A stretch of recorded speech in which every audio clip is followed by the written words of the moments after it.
Hello and very good morning to you all. और स्वागत है आपका इस यूट्यूब चैनल पे जिसका नाम है मैथ मास्टर्स। सो आज मैंने एक क्वेश्चन लिया है, जेईई एडवांस में पूछा हुआ क्वेश्चन है 2023 में। इसको डिस्कस करने वाले हम लोग। इस वीडियो को आप लोग पूरा देखिए, कंप्लीट करिए, क्योंकि इसमें बहुत ही अच्छा और बहुत ही खास कॉन्सेप्ट सीखने वाले हो आप लोग। अगर आप लोग इस क्वेश्चन को सॉल्व कर भी लेते हो फिर भी मैं चाहता हूँ कि आप लोग वीडियो को पूरा देखो, क्योंकि इस पे जो आप लोग सीखने वाले हैं वो कुछ अलग कॉन्सेप्ट है जिसकी मैं बात करूंगा अभी। आप लोग पहले इस वीडियो को देखो, क्वेश्चन को देखो और सॉल्व करने की कोशिश करो। मैं क्वेश्चन को रीड कर देता हूँ कि tan इनवर्स x दिया हुआ है, कहां से कहां तक बिलोंग कर रहा है, for all x belongs to r, then the number of real solution of the equation. इस इक्वेशन के रियल सॉल्यूशन निकालने हैं कि ये जो इक्वेशन दिया हुआ है √1 + cos 2x is equal to √2 tan inverse tan x, इसका रियल सॉल्यूशन कितना आएगा, किसके अंदर, इसके अंदर, इस इंटरवल के अंदर -3π/2 से -π/2 यूनियन -π/2 से π/2 यूनियन π/2 से 3π/2, यानी कि क्लोज इंटरवल है, ओपन इंटरवल है, सॉरी ओपन इंटरवल है, ऑड मल्टीपल ऑफ π/2 पे। क्यों है ऐसा? क्योंकि जो x है, tan x है, वो डिफाइन नहीं होता है ऑड मल्टीपल ऑफ π/2 पे, तो इसने ओपन इंटरवल लिया हुआ है यहाँ पे। तो इस इंटरवल में जो यहाँ पे सॉल्यूशन मिलने वाला है हमें, वो कितना सॉल्यूशन मिलने वाला है, नंबर ऑफ सॉल्यूशंस बताना है। सॉल्यूशन बताना नहीं है, नंबर ऑफ सॉल्यूशन बताना है कि कितना सॉल्यूशन मिलेगा, कौन कौन सा सॉल्यूशन मिलेगा ये नहीं बताना है। सो मैंने ये वीडियो लिया है आपको ग्राफिकल अप्रोच सिखाने के लिए कि आप लोग इस वीडियो को, क्वेश्चन को ग्राफ से कैसे सॉल्व कर सकते हो। ग्राफिकल अप्रोच जो होता है क्वेश्चन के अंदर, सारे क्वेश्चन में तो पहली बात ये इन्वॉल्व नहीं होता है, सारे क्वेश्चन में आप लोग ग्राफ से सॉल्व नहीं कर सकते हो उस क्वेश्चन को।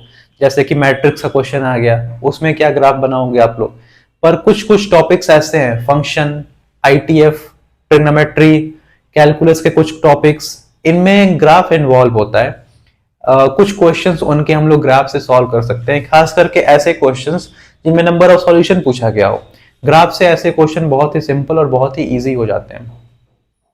तो मुझे सिखाना था आपको ग्राफ।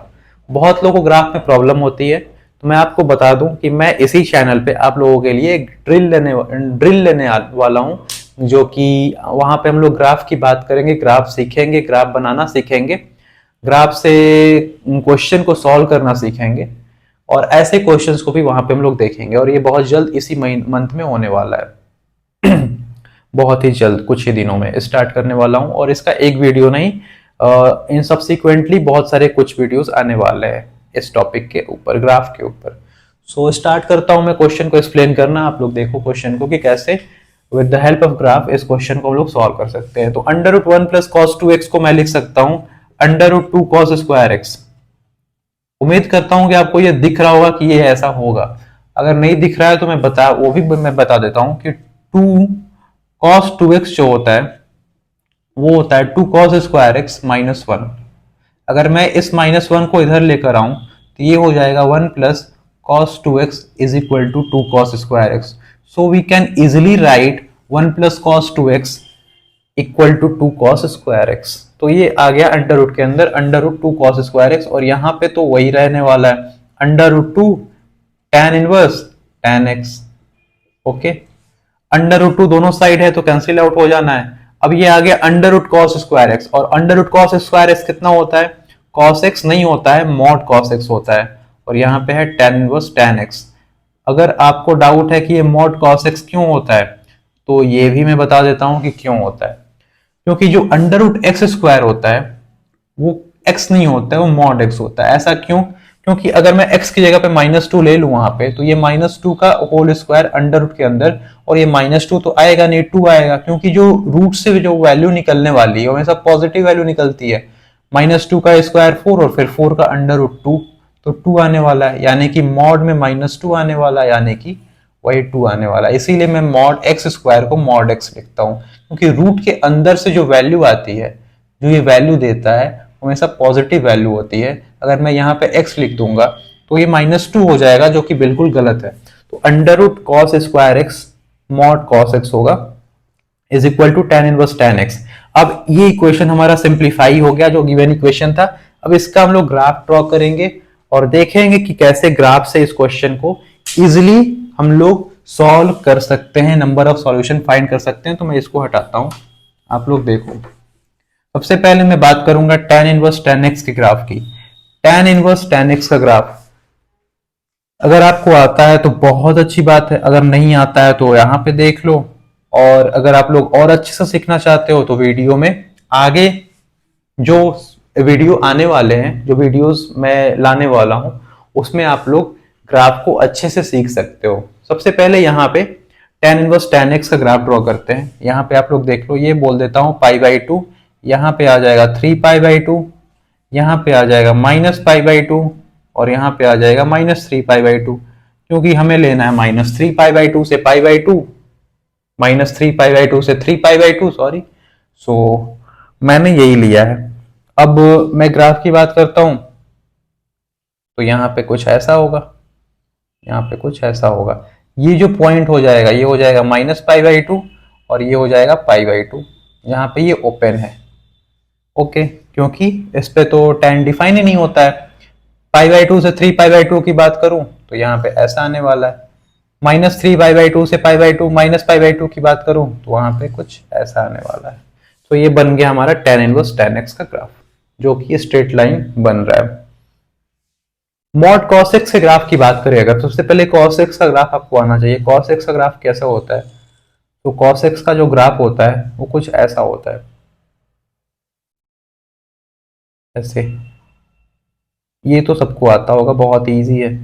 ये जो पॉइंट होता है π/2 होता है, ये होता है -π/2, ये होता है 3π/2 और ये होता है -3π/2। सो cos x के ग्राफ से हम लोग मॉड cos x का ग्राफ कैसे बनाए, क्या कर सकते हैं? तो cos x जो होगा, अगर मॉड वहां पे लगा देंगे तो हमें पॉजिटिव वैल्यू मिलने वाली है।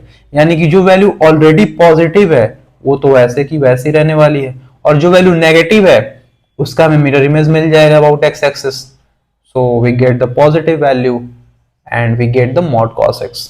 और यहाँ पे कुछ ऐसा मॉड cos x का जो ग्राफ आ गया -3π/2 से π/2 के बीच में कुछ ऐसा आने वाला है।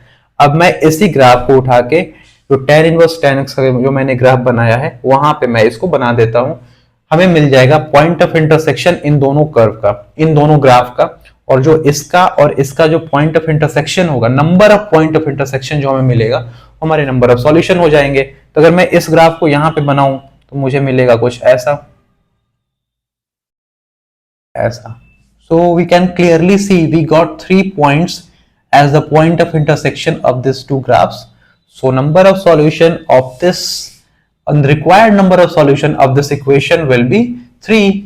So यहाँ पे हमें ये इंटीजर टाइप क्वेश्चन था जो एडवांस में पूछा गया, हमें बस नंबर ऑफ सॉल्यूशन निकालना था जो कि 3 आ रहा है। आप लोग क्लियरली देख सकते हो ग्राफ से 3 सॉल्यूशन आ रहा है, एक यहाँ पे, एक यहाँ पे और एक यहाँ पे। अगर सॉल्यूशन फाइंड करना होता तो हमें सॉल्व करना होता कि सॉल्यूशन फाइंड करो कि कौन कौन से सॉल्यूशन आएंगे, पर ऐसा कुछ बोला नहीं हुआ है, बस हमें नंबर ऑफ सॉल्यूशन फाइंड करना था। तो अगर नंबर ऑफ सॉल्यूशन फाइंड करने वाला क्वेश्चन आता है एग्जाम में तो आप लोग ग्राफ से उस क्वेश्चन को काफी इजीली कर सकते हो as comparison to that of without graph. कि आप लोग विदाउट ग्राफ जाओ और क्वेश्चन को सॉल्व करो, उसके कंपैरिजन में ये जो मेथड होता है, ग्राफिकल अप्रोच जो होता है, ये काफी अच्छा अप्रोच माना जाता है। तो आपको अगर ग्राफिकल अप्रोच सीखना है, ग्राफ ड्रॉ करना सीखना है, अगर नहीं आता या फिर आपको आता है अगर, और आपको रिवाइज करना है या फिर कुछ अच्छे कॉन्सेप्ट सीखने हैं, तो आप लोग वीडियोस में आगे बने रहिए। बहुत ही जल्द इस पे मैं वीडियोस लाने वाला हूं, और ये सब्सिक्वेंटली एक वीडियो नहीं होगा, सब्सिक्वेंटली 2 4 5 6, मतलब जब जो भी हमारा 11th और 12th का जो ग्राफ है वो कवर हो जाए उसमें उतने वीडियोस आने वाले हैं। सो उम्मीद करता हूं कि आपको ये क्वेश्चन समझ में आया होगा। मिलते हैं अगले वीडियो में। Thank you.